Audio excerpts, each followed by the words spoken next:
안녕하세요, 다니쌤입니다. 오늘 소개시켜드릴 강의는요, 곽건표님의 글자만 바꿔도 매출이 오르는 특이한 비결인데요, 오늘은 그 전체 강의 중에서 2배 더 비싸게 파는 마케팅 방법에 대해서 소개시켜드리겠습니다. 자본주의 세상에서는 판매하지 못하면 생존할 수가 없죠. 모든 경제 활동을 하시는 분들은 서비스든 상품이든 팔아야만 생존할 수 있는 세상입니다. 근데 점점 팔기가 힘들어져 가고 있죠. 꼭 한번 들어보시기 바랍니다. 자, 이번 시간에는 2배 더 비싸게 팔 수 있는 아주 간단한 방법에 대해서 공개를 할까 합니다. 계속 시청을 해 주시고요. 우리가 신규 고객이 어떤 제품이나 서비스를 구매할 때 무엇을 보고 무엇을 구입하는지 그 부분 조금 말씀을 드리고 가도록 할게요. 다시 말하자면 우리의 소비자의 뇌는 어떤 알고리즘으로 어떤 제품을 구입하는지 그 말씀을 좀 드릴 거예요. 그래서 어떤 사물이나 어떤 빛이 있으면 각막 그리고 망막 영역 그리고 신경세포를 거쳐서 우리 뇌세포로 들어오거든요. 이게 좀 잘못되어 있어요. 여러분들이 보시기에 이 화면이 지금 멈춰 있는 것 같나요? 아니면 움직이고 있는 것 같나요? 우리가 느끼기에 보시기에 사실은 이 이미지는 멈춰 있지만 우리가 느끼기에는 움직이고 있어요. 하지만 망막 영역에서 보면 이 그림은 멈춰 있습니다. 다만 뇌가 이 그림은 움직인다라고 해석을 할 뿐입니다. 아시겠죠? 다시 말해서 우리 뇌는 정확한 사물을 보지 못하고 있다는 말씀을 좀 드릴 수 있어요. 자, 제가 퀴즈를 좀 내볼게요. 여기에 있는 색깔이랑 여기에 있는 색깔이랑 다를까요? 다르게 보이시죠? 그렇지만 우리 이 두 이미지의 왼쪽 이미지에 그리고 오른쪽 이미지에 있는 색깔, 모퉁이에 있는 색깔은 사실은 같은 색깔입니다. 다르게 보이죠? 조금 더 말씀드리자면 망막 영역에서는 같은 색깔로 보이지만 주변의 환경 때문에 이 색깔이 다르게 보인다는 거 좀 인식을 해 주시기 바랍니다. 그 다음 우리가 또 테스트를 해봐야 되겠죠. 이게 맞는 거냐? 내가 보기에는 다른 색깔 같은데 한번 테스트를 해볼게요. 색깔 추출기를 통해서 우리가 테스트를 해본 겁니다. 색깔이 빨간색이 아무래도 조금 많이 구성이 되어 있어요. 127이라고 구성이 되어 있고요. 두 번째 그림도 마찬가지입니다. 빨간색이 120입니다. 거의 비슷한 색깔이라고 보시면 돼요. 색깔이 아까 그 이미지랑. 그래서 이 이미지 색깔이 같다. 우리는 다시 말씀드리지만 망막 영역에서는 같은 색깔이지만 이 정보가 뇌로 통해서 들어옴으로 인해서 뇌는 다른 색깔이라고 인식을 하게 됩니다. 뇌 알고리즘이 참 희한하게 구성이 되어 있죠. 우리 이 그림은 고양이가 올라가는 그림일까요? 아니면 내려가는 그림일까요? 사람에 따라 좀 다르게 보일 수 있겠죠. 내려가는 그림이네요 라고 또 해석을 할 수 있겠고 사람마다 좀 다르게 보입니다. 이 이미지는. 그래서 또 뇌는 제품을 어떻게 받아들이는가. 우리 뇌는 PC랑 좀 달라요. 뇌는 정보를 많이 담을 수 없지만 우리 PC 같은 컴퓨터 같은 경우에는 어떤 하드웨어만 바꾸면 더 많은 정보를 받아들이고 저장을 할 수 있다. 이런 게 장단점이 있어요. 차이가 좀 있어요. 그래서 우리가 카피라이팅이 헤드카피가 필요한 이유를 좀 설명을 해 드릴게요. 우리는 엄청난 정보를 받아들이기 어렵기 때문에 큰 키워드만 기억을 해요. 그래서 우리가 카피라이팅이 필요한 이유가 그 큰 키워드들을 우리가 기억하기 쉬운 키워드를 우리가 헤드카피를 설정하게 함으로써 기억을 오래 하기 위해서 헤드카피가 필요하다. 이런 뇌 구조 때문에요. 그래서 헤드카피가 필요한 이유를 좀 말씀을 드렸고요. 그래서 큰 키워드 사이에 기억은 각자의 어떤 살아온 환경이 있어서 각자 기억하는 부분이 서로 다르게 나타나는 부분이 바로 기억을 잘 못하기 때문에 이런 결과가 생긴다는 거예요. 그래서 뇌는 우리가 생각하는 것보다 좀 단순해요. 그래서 감각 센서가 없다던가 뇌가 어떤 외부를 바라볼 때 사물 자체를 바라보는 것이 아니라 어떤 큰 패턴을 바라봐요. 패턴을 바라본다는 거 기억을 해주시면 좋을 것 같고요. 그래서 또 하나 제가 퀴즈를 좀 내볼게요. 그러니까 A라는 또 색깔이 있고 B라는 색깔이 있는데요. 그러니까 어떤 색깔이 더 밝아 보입니까?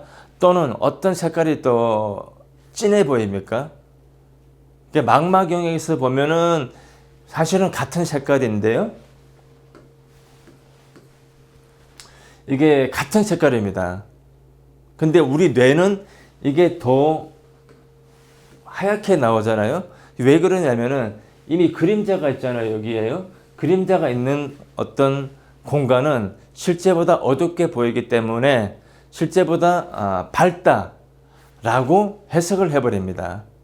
그렇기 때문에 뇌에서는 이게 밝게 보인다는 거예요. 사실은 이거 같은 색깔입니다. 여러분. 희한하죠? 그래서 지금 제가 뭘 말씀드리고 있냐면은 마케팅 얘기를 하는데 왜 자꾸 뇌를 얘기하냐라고 말씀드릴 수 있는데 다 마케팅 얘기를 하는 건 맞아요. 자, 망막의 기능과 뇌의 기능을 조금 설명을 해드리자면 망막의 기능은 뭐 색깔이라든가 어떤 형태라든가 입체감이 없어요. 그래서 그런 부분은 뇌의 영역입니다. 뇌의 영역. 우리가 어떤 망막을 통해서 어떤 제품을 바라보고 어떤 현상을 바라보고 이런 부분은 우리가 인풋이 아니라 아웃풋입니다. 뇌를 통해서 우리가 어떤 사물을 보는 거는 그래서 망막의 영역에서 보는 사물이랑 다르다라는 거를 반드시 좀 기억을 해 주셨으면 해요. 그래서 요거 조금 퀴즈를 또 하나 내드려 보도록 할게요. 우리가 이 색깔이 딸기가 있어요. 이 무슨 색깔로 보이나요? 보통 많은 분들이 거의 99.9%가 빨간색이라고 우리가 표현을 하는데 사실은 이 딸기 속에는 파란색도 있고 노란색도 있고 녹색도 있고 다양한 색깔이 있습니다. 그렇지만 그 많은 색깔을 우리 뇌는 표현할 어떤 키워드가 없어요. 그래서 이것은 빨간색이라고 옆에 보니까 빨간색이라는 단어가 있어요. 그래서 우리는 이걸 빨간색이라고 불러요. 사실은 이게 빨간색만이 있는 것이 아닙니다. 녹색, 노란색 다양한 색깔이 있습니다. 그래서 우리는 뇌는 이것은 빨간색이라고 인식을 하는 겁니다. 이러한 독특한 뇌의 구조 때문에 우리가 대표님들이 파는 어떤 제품이나 서비스를 좀 더 지금보다 2배 더 비싸게 팔 수 있는 획기적인 방법을 지금부터 공개를 해드리도록 하겠습니다. 이거 한 실험인데요. 똑같은 커피를 가지고 하나는 2,000원이라는 가격을 제시를 하고 종이에 메모지에 그리고 하나는 4,000원이라고 표시를 하고 어떤 여성분들을 대상으로 실험을 한 적이 있어요. 그런데 똑같은 커피인데도 물론 그 여자분은 모르겠죠. 처음에는 똑같은 커피라고 말씀을 안 드렸겠죠. 그런데 마시고 나서 이 여성분이 하신 말씀이 4,000원짜리가 더 맛있고 내 입에 더 맞는다 라고 테스트를 한 적이 있어요. 그래서 우리가 파는 특히 제조사 대표님 그리고 소기업 소상공인 대표님들이 파는 제품 자체는 중요하지 않다. 이것을 어떻게 인식시키는 것이냐. 그래서 4,000원이라는 가격을 우리가 책정을 해도 우리의 뇌는 이미 수십 년 동안 가격이 비싼 건 좋은 거라고 우리가 데이터로 축적을 하고 있기 때문에 이런 전략을 사용하게 됨으로써 우리는 별다른 어려움 없이 우리가 가격을 높게 책정을 해서 우리가 판매를 할 수 있는 기막힌 전략을 제가 지금 말씀드리는 거예요. 그래서 이런 독특한 뇌의 알고리즘 때문에 우리는 제품을 어떻게 인식시키느냐에 따라서 그리고 어떻게 포지셔닝 시키고 어떻게 차별화 시키느냐에 따라서 우리는 경쟁사보다 더 비싸게 2배 이상 더 비싸게 팔 수 있는 어떤 사례들을 좀 지금부터 공개를 좀 해보도록 하겠습니다. 우리 도보 비누 아시죠? 도보 비누 같은 경우에는 일반적인 비누는 더러움을 제거하는 비누로 구성을 했습니다만 도보라는 제품은 처음에 나왔을 때 더러움 제거가 아니라 보온 보습이라는 어떤 키워드로 접근을 했기 때문에 이 일반 시장에서 경쟁을 하지 않고 우리가 시장에서 선점을 할 수 있었다라는 말씀을 좀 드릴 수 있고요. 두 번째, 실제로 경기도 광명에서 태권도 도장을 운영하시는 대표님의 사례입니다. 실제 사례인데요. 일반적으로 투기 시장을 살펴보면, 격투기 시장을 살펴보면 일반인을 대상으로 한 이종 격투기 시장이 있고, 그리고 일반인을 대상으로 한 또 태권도 시장이 있을 것입니다. 그런데 이 태권도 관장님은 여자애만 대상으로 가르치는 국내 최초, 세계 최초의 여아 전문 태권도 도장이라는 브랜드 포지셔닝, 그리고 어떤 차별화를 통해서 압도적인 우리가 성과를 내고 있는 도장을 말씀을 좀 드렸고요. 그 다음에 호텔 이야기입니다. 여기 명동에서 호텔 하시는 저희 어떤 거래처의 말씀을 좀 드리고 다는데요. 일반적으로 호텔은 숙박을 주 서비스 품목으로 삼고 있죠. 그런데 같은 숙박이지만 여기 명동에서 호텔을 하시는 대표님 같은 경우에는 호텔이 아니라 하호텔이라는 새로운 어떤 키워드를 만들어서 숙박을 제공하는 것이 아니라 정을 제공해주는, 실제로 가보시면 정말 이웃집 같아요. 이웃집 형님 같고 이웃집 동생 같고, 아침마다 일어나면 어떤 날은 소주가 있고 바구니가 있어요. 이렇게 바구니가, 어떤 날은 또 과자가 있고 어떤 날은 초코파이가 있고, 얼마나 정이 넘칩니까? 이런 어떤 이제 다양한 이벤트, 이런 요소들을 설정을 해서 숙박을 하시는 분들이 정말 정을 느낄 수 있게끔 정이라는 브랜드 포지셔닝을 해서 만시를 명동에서 그 코로나 시기에, 어려운 시기에 남들 다른 호텔들은 굉장히 고객이 없어서 난리였는데 여기 호텔만은 만실이었다. 그만큼 이 브랜드 포지셔닝은 제품에 어떻게 인식시키느냐에 따라서 엄청난 성과를 낼 수 있다라는 말씀 드릴 수 있고요. 우리가 보험도 마찬가지입니다. 같은 보험이지만 누구를 대상으로 어떤 상품을 팔 것이냐, 왜 팔 것이냐. 이분 같은 경우는 같은 보험이지만 타겟을 상위 1%로 정했죠. 그래서 보험이라는 키워드가 아니라 가문 컨설팅으로 우리가 성공했던 사례도 또 있을 것이고요. 우리가 또 치약을 제가 컨설팅을 했거든요. 치약이 상당히 비싼데 3만 원짜리인데, 일반 치약은 보면은 치아 청결이라는 키워드로 우리가 시장에 접근을 했는데, 제가 컨설팅했던 어떤 치약 회사는 어린이를 위한 시린이 전문, 이렇게 구성을 해서 시장에서 압도적으로 성과를 냈던 그런 사례가 또 있어요. 중요한 거는 이 상품을 누구한테 왜 팔아야 되는가? 누구한테? 어린이한테. 왜 팔아야 되는가? 시린이를 예방하기 위해서. 고객들이 어떤 상품이나 서비스를 구매하는 이유는 결핍을 보충하기 위해서 구매를 합니다. 시린이라는 결핍이 있으니까 그걸 어떤 이제 회피하고 정상으로 돌아가기 위해서 제품을 구입한다는 부분을 우리가 참고를 해주시면 좋겠고요. 우리 인테리어도 마찬가지입니다. 인테리어라는 키워드가 아니라 공간이라는 키워드로 접근할 필요가 있고요.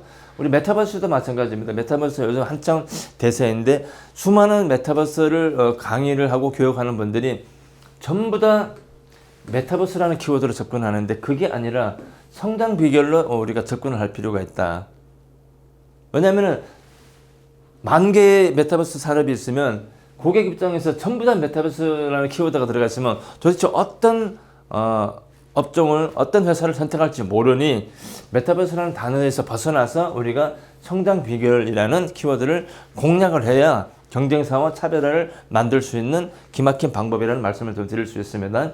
마지막으로 우리가 전략이라는 부분을 저와 눈높이를 좀 맞출 필요가 있는데, 일반적으로 전략이라고 보면은 전쟁을 전반적으로 이끌어가는 어떤 방법이나 책략이라고 우리가 국어사전에 나와 있는데, 이것이 아니라 전략이라는 것은 전쟁을 생략한다.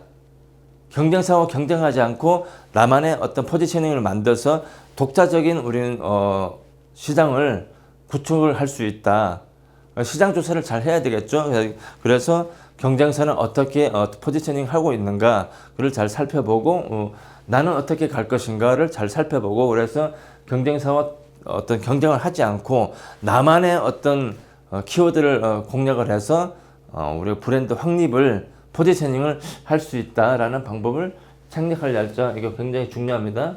경쟁사와 전쟁을 하지 않고 싸우지 않고 이길 수 있는 방법을 잠깐 어떤 사례를 통해서 말씀을 드렸으니 반드시 기억을 해주시기 바랍니다.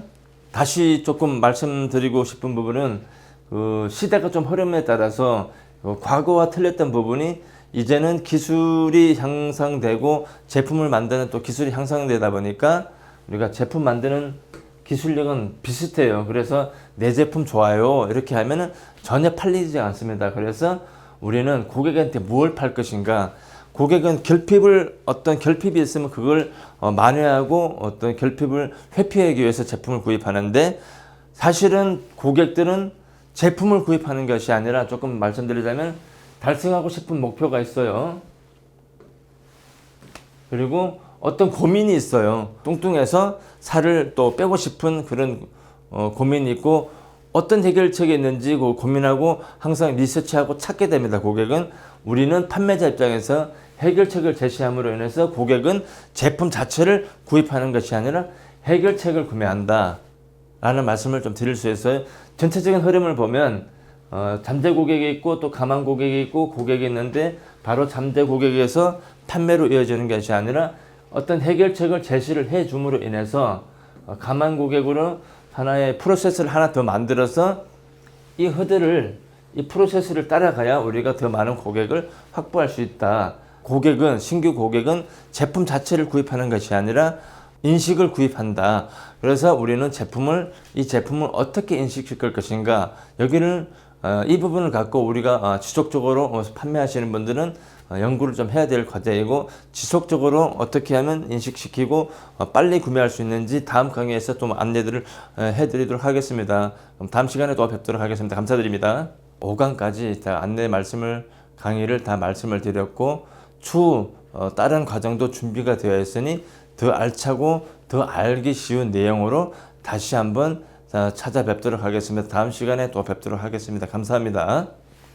네, 곽건표님의 강의 잘 들어보셨나요? 이분의 전체 강의는 아래 댓글에 링크 달아놓을 테니까요. 꼭 한번 가서 보시기 바랍니다.